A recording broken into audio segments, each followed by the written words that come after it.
හරි. ඕකේ පුතේ අපි ඔයාලට දීලා තියෙන ලින්ක් එකෙන් ආවට පස්සේ ඔයාලට මේ වගේ වෙබ්සයිට් එකකට තමයි එන්නේ. එතකොට පුතේ මේ විදිහට තමයි අපේ ක්ලාස් වලට අදාළ ෆී එක ගෙවන්නේ. එතකොට මේකේ තියෙනවා පුතේ අපි කරන සියලුම ක්ලාසස් සහ ඒවට අදාළ ක්ලාස් ෆී එක 2027 Sinhala revision 2027 Sinhala theory 27 drama revision එක ඒ වගේ 26 ප්‍රැක්ටිකල් එක. එතකොට ඒවට අදාළ ක්ලාස් ෆී එක තමයි මෙතන තියෙන්නේ. හරිද?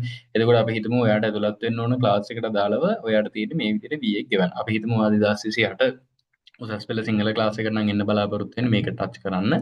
එහෙම නැත්නම් මෙතන view class කියලා තියෙනවා ඒකෙනුත් පුළුවන්. ඊට පස්සේ පුතේ මෙතන තියෙනවා enroll now කියලා.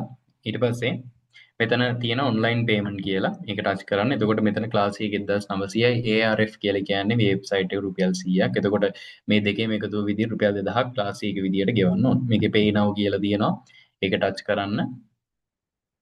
ඊට පස්සේ මෙතන දීලා තියෙනවා පුතේ මෙතන එනවා payment method එක. එතකොට මේකේ පළවෙනිට තියෙන cards කියන එක select කරන්න. එතකොට name on your card කියලා කියන්නේ පුතේ ඔයාගේ නම. ඒ කියන්නේ card holder ගේ නම. card එකේ අයිති කෙනා ඉන්නේ. සමහර විට ඔයාගේ card එකෙන් වෙන්න පුළුවන් pay කරන්න නැත්නම් ගෙදර කාගේ හරි වෙන්න පුළුවන්.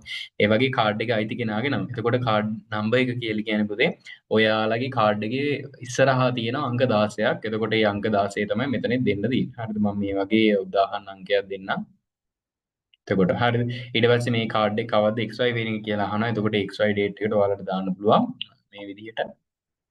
ඒ කාඩ් එක ඉස්සරහා තියෙන CVV එක තියෙන කාඩ් එකේ පිටිපස්සේ ඒක අංක 3ක් තියෙන අංකයක්. එතකොට මේ විදිහට අංක දාලා මෙතනින් පේ කරන්න තියෙනවා. පේ කරාට පස්සේ පුතාලා ඔයාලට එනවා මේ රිසිට් එකක් ජෙනරේට් වෙනවා. එතකොට ක්ලාස් fee එක එනවා. ඊට පස්සේ ඔයාලට OTP එක එහෙම දීලා ක්ලාස් fee එක ගෙවන්න පුළුවන්.